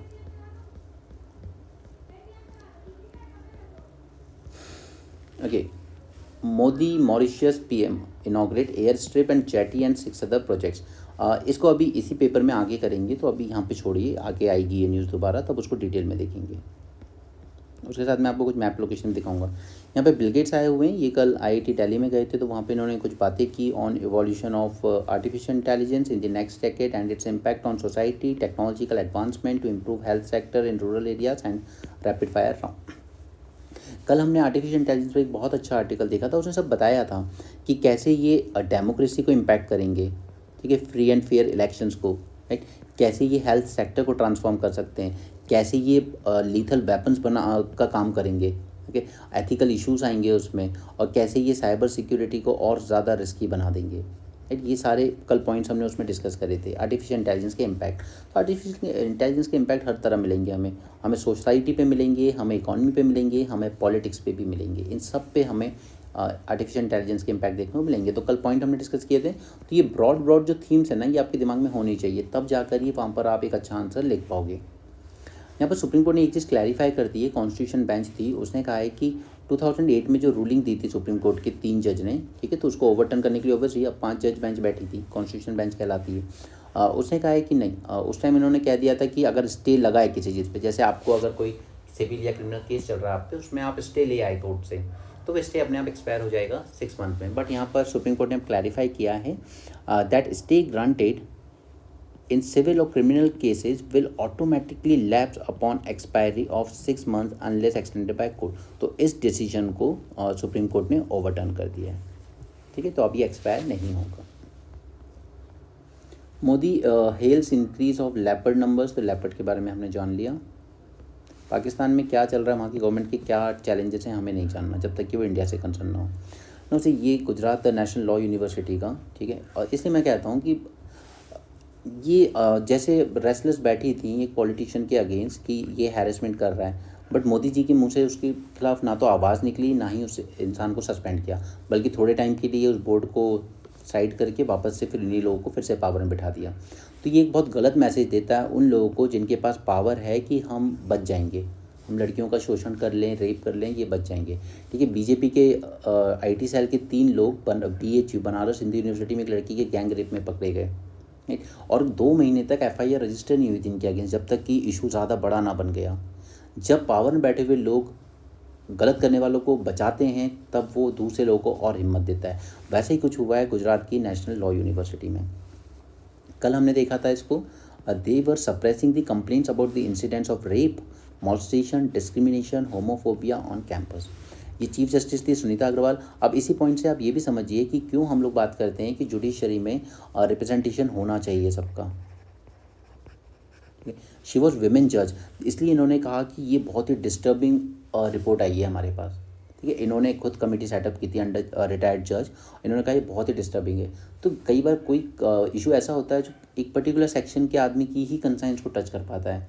उसी तरह जब कास्ट डिस्क्रिमिनेशन का केस आता है तो वहाँ कोई जज नहीं है उनकी सुनवाई के लिए, उनकी कैटेगरी से आने वाले जज ना के बराबर हैं, चाहे वो आदिवासी हों, दलित हों, ठीक है। उसी तरह यहाँ पर आप देख सकते हैं chief justice Sunita Agarwal. Now यहाँ पर सील रिपोर्ट दी गई, a fact finding committee headed by retired जज that inquired into the allegation of sexual assault and harassment made by students, ठीक है। तो यहाँ पर बहुत ही डिस्टर्बिंग इंस्टीट्यूशन के फेलियर देखे गए हैं। Following a niche report based on anonymous Instagram post by GNLU students, ठीक है। इन्होंने इंस्टाग्राम पोस्ट के थ्रू ये मैटर रेज किया था, तब जाकर ये नोटिस में आया। अदरवाइज हर इंस्टीट्यूट में एक इंटरनल कंप्लेंट्स कमेटी होती है, ठीक है। विशाखा जो गाइडलाइंस आई थी, ठीक है, उस पर बेस हमने 2013 में एक इनेक्ट किया था, prevention of women worker from sexual harassment at work place, ठीक है। तो उसमें ये मैंडेटरी किया गया था कि हर ऑर्गेनाइजेशन में एक इंटरनल कंप्लेंट्स कमेटी बनाई जाएगी कि बच्चों का अगर कोई प्रॉब्लम है, विमेन को खासकर कोई सेक्सुअल हैरेसमेंट टाइप की चीज़ हो रही है, तो वो यहाँ पर कंप्लेन कर सकती हैं इस कमेटी को, ठीक है। इस कमेटी का रोल भी यहाँ पे गलत देखा गया कि यहाँ पर जो आदमी था वो थोड़ा सा मतलब उसने ये कोशिश की कि इंस्टीट्यूशन की इज्जत बचनी चाहिए, तो फिर इन लोगों को इंस्टाग्राम पे स्टोरी पोस्ट करनी पड़ी कि इस तरह की चीज़ें यहाँ पर हो रही हैं, ओके। इंस्टाग्राम पे पोस्ट की, वो भी एनोनिमसली। फिर हाई कोर्ट ने कॉग्निजेंस लिया इसका and it issued a notice to the university to confidentially record students statement. उसके बाद भी पहले कोर्ट ने भरोसा किया इंस्टीट्यूट पे कि आप जरा कॉन्फिडेंशियली रिकॉर्ड कीजिए लड़कियों के स्टेटमेंट, ठीक है। The independent fact-finding body set up to look into the complaints included the chairperson of JNLU's internal complaints committee। अब बताइए, जिस इंटरनल कंप्लेंट्स कमेटी, अब ऑब्वियसली बात है कि इंस्टाग्राम पे पोस्ट करने से पहले लड़कियों ने वहाँ पे इस कंप्लेंट कमेटी को दी होगी, ठीक है। इस कमेटी का जो चेयरपर्सन था ना, जो इस कमेटी का चेयरपर्सन था, उसी को इन लोगों ने इस फैक्ट फाइंडिंग बॉडी में भी इंक्लूड कर लिया। अगर इसको ढंग से हैंडल करना होता केस, तो ये इसी ICC के लेवल पे ही कर लेता। उसके बाद कोर्ट के कहने पर इंस्टीट्यूट ने एक इन्वेस्टिगेशन कमेटी बनाई और उसमें इसी आदमी को मेंबर बना दिया। तो फिर यहाँ तो सीधे सीधे कन्फ्लिक्ट ऑफ इंटरेस्ट हो गया कि जिस आदमी ने पहले क्लीन चिट दे दी कि कुछ नहीं हुआ है, तो वो अब कहाँ से ऑनेस्ट इन्वेस्टिगेशन कर लेगा, राइट। तो फिर ये बॉडी डिस्बैंडेड कर दी गई। ओके, उसके बाद यहाँ पर एक आदमी था, उसने इंटीमेटेट भी किया लड़कियों को, ठीक है। वो ये रजिस्ट्रार था यहाँ का, इस इंस्टीट्यूट का। उसने बाद में एडमिशन भी किया कि मैंने ही डराया बच्चियों को। Now the manner in which inquiry यहाँ पर कवर अप करने की कोशिश की गई है इशू को, टू सेव द इंस्टीट्यूशन। उसके बाद कोर्ट ने कहा अब हम बनाएंगे new fact finding committee headed by retired high court जज। और इस कमेटी की रिपोर्ट पर ये इतना स्ट्रॉन्ग रिस्पॉन्स दिया कोर्ट ने कि यहाँ तो बहुत गलत हो रहा है, राइट। ये आईसीसी जो कमेटी थी वो इंटरनल कंप्लेंट्स कमेटी पूरी तरह से डिफंक्ट है। There is lack of information to students about this ICC. आपने prevention of sexual harassment act pass किया, ठीक, उसके बेसिस पे आईसीसी बनाई, बट वो पूरी तरीके से बायस्ड काम कर रही है। The provision of the act put onus on ensuring harassment-free workplace campus, not just on individual but also on institution. But यहाँ पर institution ने cover up करने की कोशिश की, failing in its duty towards its student for making it difficult for them to speak up and suppressing the voices of those who dared. Now, student safety cannot take second place, so-called institutional reputation precedent. अब ये सब चीज़ें होती है जब power में बैठे हुए लोग गलत लोगों को सपोर्ट करते हैं।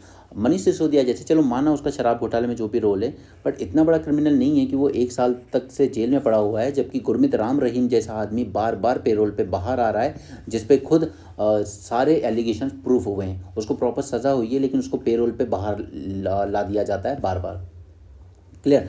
दिल्ली पुलिस ने खुद अपनी रिपोर्ट में कहा कि हाँ, ब्रिजभूषण के अगेंस्ट ये जो एमपी हैं रेसलर्स ने जिसके अगेंस्ट एलिगेशन लगाए, दिल्ली पुलिस ने खुद एक्सेप्ट किया कि इनके अगेंस्ट जो चार्जेस हैं वो बिल्कुल सही हैं। 16 साल की बच्ची के साथ तक हैरेसमेंट हुआ है यहाँ, राइट। लेकिन हमारे सो कॉल्ड युग पुरुष कुछ नहीं बोलते हैं, और उसके बाद लोग कहते हैं नहीं नहीं वो तो संत आदमी है, भक्त हैं हम तो उनके। सो आई जस्ट एनीवे यार, यहाँ पर ये कह रहे हैं कि देखिए चीटिंग एग्जामिनेशन में क्यों होती हैं, क्योंकि उसी बेसिस पर आपका करियर डिसाइड हो रहा है। तो इनका कहना है कि कुछ ऐसा करना चाहिए कि जो एग्ज़ाम्स हैं, जैसे आपने अगर कभी फॉरेन यूनिवर्सिटी के लिए अप्लाई किया होगा ना, तो वहाँ पर एक एग्ज़ाम होता है जो कि सिर्फ एक क्वालिफाइंग नेचर का होता है कि आप हाँ क्वालिफाई हो। अब आप वहाँ जाकर जो सपोज़ कि 20 यूनिवर्सिटीज़ हैं वहाँ पर कोई, ठीक है, तो उनमें फिर और भी आपके अलग अलग टेस्ट होंगे, उसके बेसिस पे आपको एडमिशन डिसाइड हो रहा है। तो अब ये यहाँ पर बहुत ही बड़ी बातें कर रहे हैं कि हमें भी इसी तरह का करना चाहिए। सारे जो एग्ज़ाम्स हैं, IITs हो, UPSC हो, नीट हो, ये सब इनको एक क्वालिफाइंग नेचर का बना दो, फिर आगे चल के अलग अलग बेसिस पे जज करेंगे स्टूडेंट को। तो ये प्रैक्टिकली इम्पॉसिबल है। सो आर्टिकल बकवास ही कहूँगा मैं तो। प्रिवेंशन ऑफ अनफेयर मीन्स लेकर आए हो आप, ठीक है। कांस्टेबल रिक्रूटमेंट में पेपर लीक हुआ था अभी, उसके बाद it create wide spread frustration among the youth. Paper leak जब होता है, साल भर मेहनत करो, एक रूम में बंद रहो, उसके बाद पेपर लीक हो जाता है, ठीक है। इन्होंने बात की पेनल्टीज़ लगाएंगे, पनिशमेंट लगाएंगे, not less than 3 years। Service provider यानी कि जो ऑनलाइन एग्जाम होते हैं ना, तो वो सरकार खुद नहीं कराती है, एक प्राइवेट एजेंसी को दे देती है जिसके पास वो पूरा इंफ्रास्ट्रक्चर तैयार होता है ऑनलाइन एग्जाम का। अगर वो पेपर लीक करती है तो 1 करोड़ तक का फाइन, प्रिजन सेंटेंस, ये सब लगाएंगे। और ये एक्ट अप्लाई होगा सभी रिक्रूटमेंट एग्जाम पे जो सेंट्रल गवर्नमेंट करती है और नेशनल टेस्टिंग एजेंसी करती है। It not only cover the job selection यानी कि UPSC SSC type exam, but also cover the educational entrances of JEE NEET, ठीक है। बट सच बात यह है कि स्टेट लेवल पर ऐसे एक्ट ऑलरेडी हैं और आज तक एक आदमी को भी पनिशमेंट नहीं हुई है। इवन हमारे यहाँ व्यापम घोटाला बहुत फेमस हुआ था MP में, ठीक है। खुद शिवराज सिंह, उनकी वाइफ, सबके नाम थे कि ये सब इसमें लिप्त थे, लेकिन किसी को सज़ा नहीं हुई। एक मिनिस्टर थे, उनको सज़ा हुई, उसके बाद जब वो रिलीज़ हुए तो 140 कार का काफिला लेके लोग आए थे उनका स्वागत करने। तो हमारे यहाँ तो हम ऐसों को और हीरो बना देते हैं। Many states have legislation no conviction so far. आज तक किसी को सज़ा नहीं हुई इन केसेस में, तो अब सेंटर लॉ बना के क्या कर लेगा। Attributes of good exam are reliability, validity, objectivity, clarity and comprehensiveness. NTA national testing agency, ये अभी जस्ट स्टार्ट ही हुआ है, ये पूरे एग्ज़ाम्स कराएगा, ठीक है। तो उम्मीद करते हैं कि ये शायद थोड़ा बेटर तरीके से हो, बट चैलेंजेस इनमें अलग होते हैं कि जैसे क्वेश्चन पेपर सेट करना है, ओके। अब now don't take it wrong, but कई बार कुछ टीचर्स ऐसे होते हैं आपके UPSC एग्ज़ाम में भी जिनको पता होता है कि इस ऑप्शनल के या इस सब्जेक्ट के क्वेश्चन कौन सी यूनिवर्सिटी से कौन से प्रोफेसर सेट कर रहे हैं। होती है दोस्ती याराना, चलता रहता है। इसलिए आप सोचिए ना, कई रिटायर्ड ब्यूरोक्रेट्स आके क्यों कोचिंग इंस्टीट्यूट ज्वाइन कर रहे हैं, अच्छे अच्छे जगह से रिटायर हो गए, राइट। तो सेटिंग क्वेश्चन पेपर, एक दो क्वेश्चन भी निकाल लो इधर उधर से, फ़ायदा हो जाता है। क्यों सी सेट में इस बार 23 क्वेश्चन ऐसे थे जो PYQs थे, वो प्रीवियस ईयर क्वेश्चन थे in different IIT and CAT level exams. बच्चों ने प्रूफ किया था ये कोर्ट के सामने इस साल कि 23 क्वेश्चन PYQs उठाए गए IIT और कैट के एग्जाम से। अब सी सेट में इस लेवल की एग्ज़ाम देंगे, इस लेवल के क्वेश्चन जो कि क्वालिफाइंग नेचर है एक जनरलिस्ट जॉब के लिए। Setting question paper, their printing, transport to examination center, transporting the completed answer sheets to the evaluation center, इन सब में लूप होल्स होता है, लीकेज हो ही जाता है। Okay, moving exams online was thought to be the solution to the paper leak exam, लेकिन online कराने से अपने कुछ नए चैलेंजेस आ गए सामने, ठीक है। लोग हैक करने लगे, कहीं और से बैठ के कोई और पेपर दे रहा है। It has given rise to new challenges. The authorities have started outsourcing the conduct of online exam. Obviously किसी एक प्राइवेट कंपनी को देना ही पड़ता है जिसके पास वो पूरा सॉफ्टवेयर होता है एग्ज़ाम कराने का, राइट। अब दिक्कत ये है कि ये कंपनीज क्लेम तो कर देती हैं कि हमारा एकदम फुल प्रूफ टेक्नोलॉजी है हमारी, ठीक है, लेकिन सरकार में जो लोग बैठे हैं उनके पास नॉलेज है कहाँ वो कि वो चेक कर सकें कि ये जो क्लेम कर रहे हैं सही कर रहे हैं, right. There is inadequate knowledge और expertise in the government machinery to test the robustness of IT system. Okay, फिर वो वल्नरेबल हो जाता है हैकर्स और ऑर्गेनाइजेबल क्रिमिनल्स की। अब ये कह रहे हैं कि one good way is to disincentivise cheating is to reduce the importance of examination itself. अब ये भी प्रैक्टिकली पॉसिबल नहीं है। ये कह रहे हैं कि इसको बस जस्ट क्वालिफाइंग एग्जाम बना दो, जैसा कि फॉरेन यूनिवर्सिटीज़ में एडमिशन के टाइम होता है। ये वो सिर्फ क्वालिफाइंग एग्जाम में आपका जो स्कोर होता है उसको एक इनपुट मानती है, it is just one of the input. इस बेसिस पे आपको एडमिशन नहीं दिया जाता है। Even for job selection exam it is possible to design a system that can build in weightage for academic, यानी कि आप जितना कॉलेज वगैरह में पढ़ के आए हो पहले से, और non academic performances over a period of time where the final exam is only one of the input. This is the time for innovation and for moving more foolproof system and reduce the desperation of somehow crack the exam. तो ये एकदम बकवास article लिखा है इन्होंने कि innovation के नाम पे आप कुछ भी हवाबाजी की बातें करें। कितने तरह के तो स्टेट बोर्ड हैं हमारे देश में, ठीक है। कुछ स्टेट बोर्ड जहाँ पर स्कोर करना टफ है, कुछ हैं जहाँ पर स्कोर करना बहुत ईजी है। तो किस बेसिस पर आप over a period of time decide करेंगे कौन सा बच्चा किस यूनिवर्सिटी किस कॉलेज में जाएगा। सो बस हाँ, एक चीज़ की जा सकती है, create a special investigation agency that has power to investigate all type of examination offences and quickly bring culprit to justice. ये पॉइंट है जो आप अपने एग्जाम के लिए यूज़ कर सकते हो यहाँ पे। बाकी सब वो हवाबाजी वाली बातें कर रही हैं। ये पतंजलि की कंट्रोवर्सी है, we are not interested. The only thing is कि हमारे यहाँ मिसलीडिंग एडवर्टाइजमेंट आज से नहीं बहुत टाइम से हो रही हैं। यहाँ पे नारी शक्ति की बात करती है बीजेपी, बट सबसे ज़्यादा अगर किसी ने फेल किया है नारी को तो इन्होंने किया है। मणिपुर में हमने देखा 2 लड़कियों को न्यूड परेड कराया गया, बट हमारे PM में कुछ नहीं बोला, ठीक है, वो एकदम मौन रहे। जबकि मौन कहते थे, वो खुद कहते थे कि मनमोहन नहीं मौन मोहन है, ठीक है। ये जब CM थे गुजरात के, ये खुद उनको कहते थे।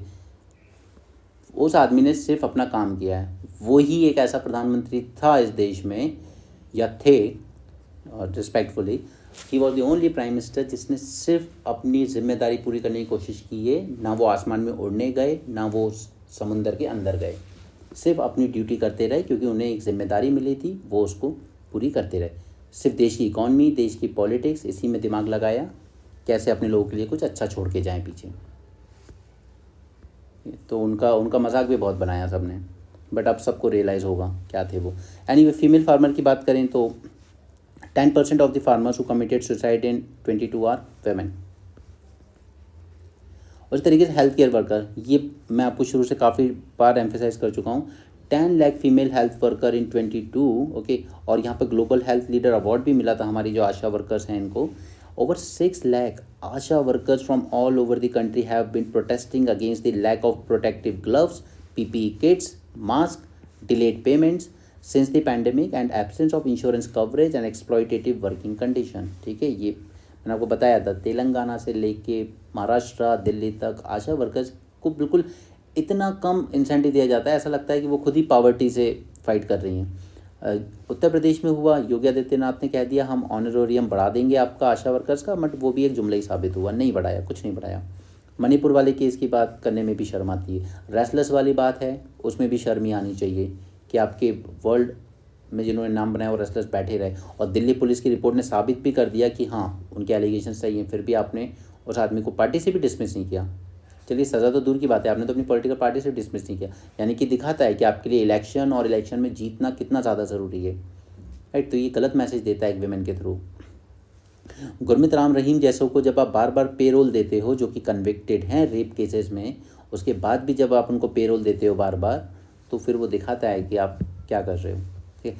ये मिसलीडिंग एक्ट की अगर बात करें ना, तो मैं आपको 2 एग्जांपल इसके भी देता हूँ। एक तो है हमारे बागेश्वर वाले बाबा, उन पे एक एलिगेशन लगा कि कोई एक बच्ची थी, उसको मिर्गी के दौरे पड़ते थे, इलाज चल रहा था उसका, बाबा जी ने कह दिया ले जाके ये भभूत खिला देना और कोई दवाई देने की ज़रूरत थी, और उन्होंने सच में दवाई देना बंद कर दिया, and that child died. Similarly हमारे यहाँ, मेरे होम टाउन में है एक प्रदीप मिश्रा जी, हमारे एक नेबर थे, उनको कह दिया गया कि आप ये दवाई ववाई मत लीजिए, ये शुगर कंट्रोल वगैरह की। उन्होंने एक रुद्राक्ष पानी में डिप करके दे दिया कि इसको ग्लास में डुबा के रख लीजिए रात को, सुबह इसका पानी पी लीजिए, शुगर कंट्रोल हो जाएगी। वो करते रहे, मरते मरते बचे बाद में दवाई छोड़ के। और एक तो ये सब मिसलीडिंग है। और यहाँ पर हमारे यहाँ पर एक प्रॉपर एक्ट है इसके लिए, जो इस तरह की चीज़ें रोकता है, ठीक है। ये वाला drugs and magic remedies objectionable advertisement 1954। But हमारे यहाँ इस तरह के एडवर्टाइजमेंट खुले चल रहे हैं। पतंजलि तो एक छोटा सा एग्जांपल है, इसके अलावा आप हर गली की दीवारों पे देख लेंगे, इन हकीम बाबा से मिल लीजिए, तो इनसे मिल लीजिए, ये ठीक कर देंगे, वो ठीक कर देंगे। ये मिसलीडिंग एडवर्टाइजमेंट ही तो है, और क्या है। एनीवे, ये हमारे लिए ज़रूरी है, मॉरिशस, मालदीव्स एंड इंडिया। पहले मैं आपको थोड़ा सा लोकेशन दिखाऊंगा इसकी।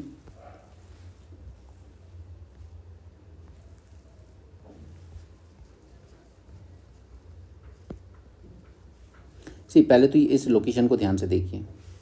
ये जो 6 डिस्ट्रिक्ट्स हैं ना, ये स्टेट्स हैं ना, बहुत ज़रूरी हैं। एक श्रीलंका आइलैंड स्टेट है, मालदीव्स, ठीक है। उसके नीचे आता है Seychelles, then comes the Comoros, then come Madagascar and then come Mauritius, ठीक। ये 6 आइलैंड कंट्रीज़, और सिर्फ चाइना एक अकेला ऐसा कंट्री है जिसने इन सब के साथ, इन सभी कंट्रीज़ में एम्बेसीज खोल रखी है। ना यूएसए ने खोली है, ना यूके ने, ना ही इंडिया ने। सिर्फ चाइना ऐसी कंट्री जिसने सब 6 कंट्रीज़ में अपनी एम्बेसी खोल रखी है। तो ये दिखाता है कि वो कितना सीरियस है इस पूरे इंडियन ओशन रीजन में को सेफगार्ड करने के लिए, अपने इंटरेस्ट सेफगार्ड करने के लिए, राइट। मॉरिशस के जस्ट नीचे है रियूनियन आइलैंड, जो कि फ्रांस का है। मॉरिशस में ऑलमोस्ट पूरी आबादी ही इंडियन ओरिजिन की है, तो इसीलिए इंडिया फ्रांस का कोऑपरेशन भी बहुत ज़रूरी हो जाता है इंडियन ओशन में। This is British Indian overseas territory. Okay, अब ये जो आप देख रहे हो, यहाँ पर कंट्री आती है जिबूती। यहाँ पर चाइना ने अपना नेवल बेस बनाया हुआ है। अब कोई बड़ी बात नहीं है कि कल को चाइना इन 6 कंट्रीज़ में से भी कहीं पे नेवल बेस बना सकता है। और ऊपर से फिर आप ये मत भूलिए, ये रहा पाकिस्तान, ठीक है। यहाँ पे गौधार पोर्ट वो ऑलरेडी डेवलप कर रहा है, और यहाँ गौधार से निकलता हो वही उसका सीपैक कॉरिडोर भी जा रहा है। तो हो सकता है कि ये भी कल को चाइना का एक नेवल बेस बन सकता है।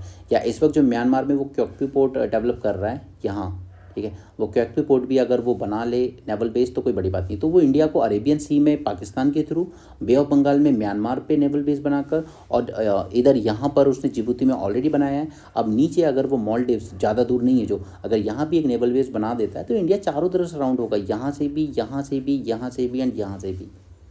ओके, इसी तरीके से थोड़ा सा, ये तो चलिए इंडियन ओशन रीजन हो गया, ठीक है। ये रहा ऑस्ट्रेलिया। ऑस्ट्रेलिया की इस तरफ आ जाएगा आपका पैसिफिक ओशन।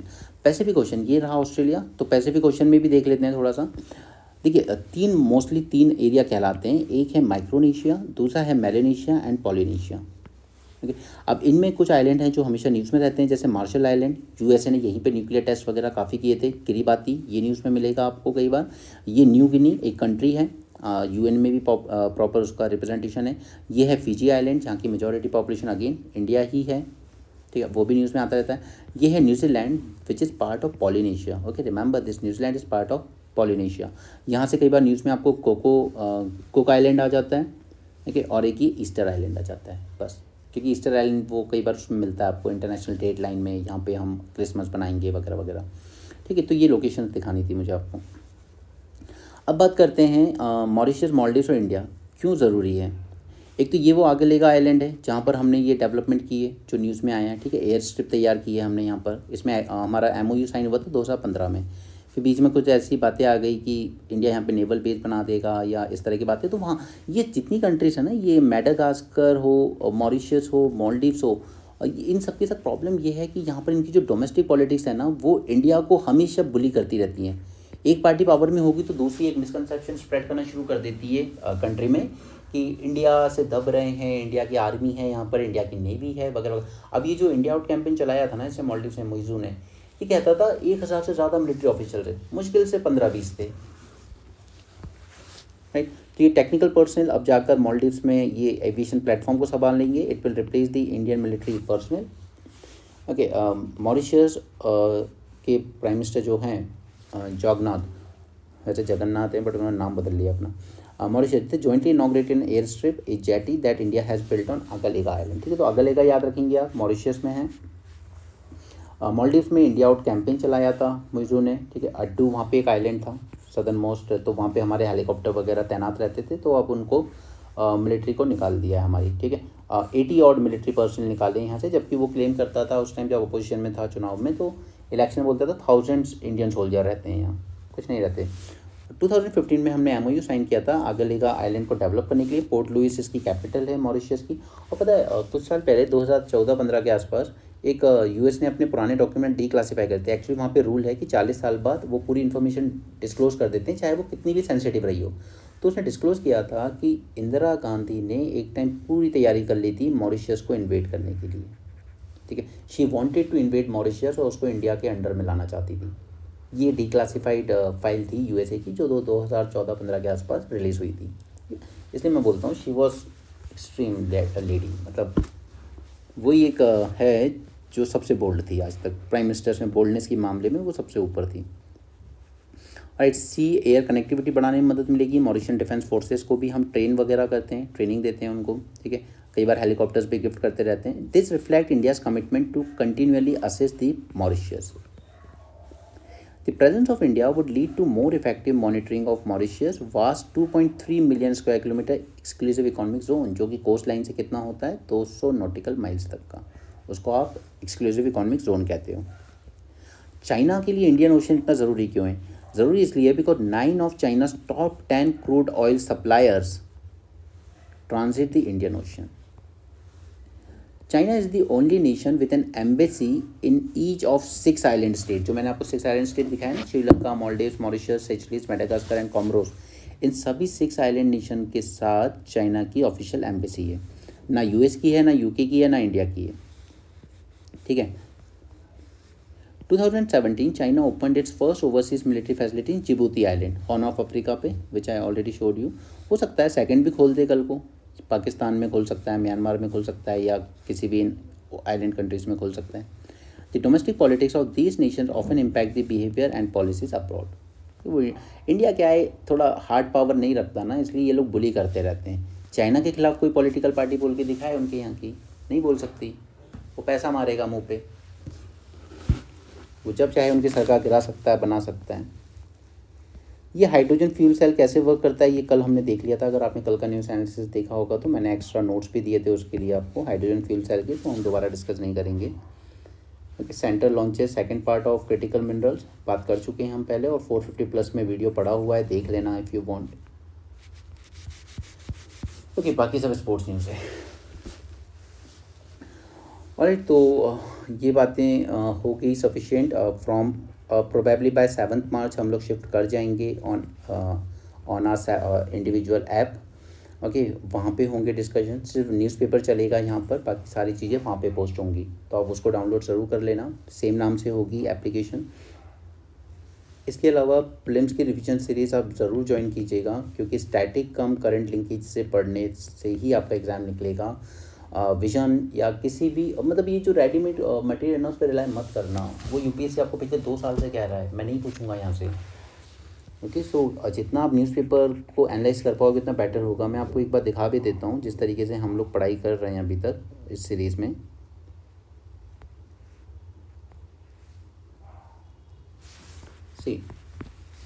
ज़रूरी हो जाता है कि पहले हम ये देखें कि कोई चीज़ न्यूज़ में रही है तो क्यों रही है, क्योंकि लैब्रोन डायमंड वगैरह न्यूज़ में रहे तो हमने इनके बारे में जाना। ये 2 मेथड होते हैं, high pressure high temperature, chemical vapour deposition. तो फिर हमने इस न्यूज़ को पूरा अच्छे से समझा। बजट में कुछ प्रोविज़न किए गए इसके लिए, वो हमने जान लिया। सिमिलरली फिर उसके बाद हमने हमारे यहाँ डायमंड माइंस कौन सी हैं, क्योंकि लैब ग्रोन डायमंड अपनी जगह ठीक है, नेचुरल डायमंड माइंस हमने देख ली यहाँ पर। उसके बाद गवर्नमेंट ने रिलीज़ की 30 क्रिटिकल मिनरल्स, तो मैंने यहाँ पर उसको एक्सप्लेन किया आपको। ये हैं वो पूरे 30 मिनरल्स, और उसमें से ये है आपका REE, okay, rare earth elements. और with in this rare earth elements ये 17 एलिमेंट्स हैं जिनके नाम आपको एटलीस्ट एक बार तो देखने चाहिए। अगर सारे याद नहीं सकते तो at least lanthanum, cerium, neodymium, dysprosium, yttrium, at least ये 5 जरूर याद रखिएगा। कई बार वो आपको 6-7 नाम देकर पूछ लेगा। ठीक है, तो करंट को स्टैटिक के साथ लिंक करके जब तक नहीं पढ़ोगे, GSI जिसने लिथियम के कुछ रिजर्व ढूंढे थे जम्मू कश्मीर में, हमने उसके बारे में जाना। इंडिया ने फिर ये क्लब था मिनरल सिक्योरिटी पार्टनरशिप, इसको जान लिया, तो हमने इसके बारे में पूरा पढ़ा, इसको ज्वाइन किया था इंडिया ने। राइट, इससे फ़ायदे क्या होंगे, कई बार आपको ये भी पूछ लिया जाता है कि इंडिया ने इसके लिए क्या एफर्ट लिए हैं। तो 30 लिस्ट पब्लिश की है, माइनिंग अलाउ कर दी है, माइंस एंड मिनरल डेवलपमेंट में कुछ वो भी किए थे चेंजेस। अटलांटिक डिक्लेरेशन आप याद रखेंगे, ये क्या होता है। China ban the export of rare earth processing technology, उसके कंटेक्स्ट में हमने जाना। ये हैं हमारे 17 रेयर अर्थ एलिमेंट्स। राइट, ये कुछ 2 बॉडीज़ हैं जो न्यूज़ में रहती हैं, उसके बारे में हमने जाना। ठीक है, 5 लिथियम ब्लॉक्स हमने अर्जेंटीना में लिए हैं। Argentina 3rd largest reserve hold करता है। कल को प्रीलिम्स में स्टेटमेंट आ जाए कि लार्जेस्ट रिजर्व है, तो ऐसी गलती नहीं करना। ओके, ये 3 माइंस के नाम मैंने आपको एम्फेसाइज़ किए क्योंकि ये पूछे जा सकते हैं आपको। हमारे यहाँ लिथियम रिजर्व कहाँ कहाँ मिलते हैं, तो जम्मू कश्मीर में अभी रिसेंटली मिले हैं, इसके अलावा राजस्थान, झारखंड, छत्तीसगढ़, नागालैंड, इनमें भी मिलते हैं हमको थोड़े थोड़े। ठीक है, एक्सट्रैक्शन मेथड जानना ज़रूरी हो जाता है। ये इन बिटवीन द लाइंस आता है आपका न्यूज़पेपर में, वहीं से लिया गया है। एक्सट्रैक्शन मेथड क्या है इन लिथियम का, तो सोलार इवेपोरेशन के through and hard rock extraction के थ्रू। राइट, उसी तरीके से सबसे ज़्यादा रिजर्व कहाँ है, तो चिली, अर्जेंटीना, फिर चाइना। और लेकिन प्रोडक्शन कौन करता है सबसे ज़्यादा, तो ऑस्ट्रेलिया, फिर Chile, China and so on. Right, फिर एक थैलियम न्यूज़ में था, हमने उसके बारे में जाना। ये क्या होता है, ये मर्डर करने के लिए यूज़ किया जाता है आजकल काफ़ी। राइट, तो इस तरीके से जब आप लिंक करके पढ़ोगे ना करंट स्टैटिक को, तब जाकर आप अच्छा परफॉर्म कर पाओगे। So do join the prelims revision series if you wish to. Okay, so that's it for this session. Thanks for joining. Have a great day and keep learning.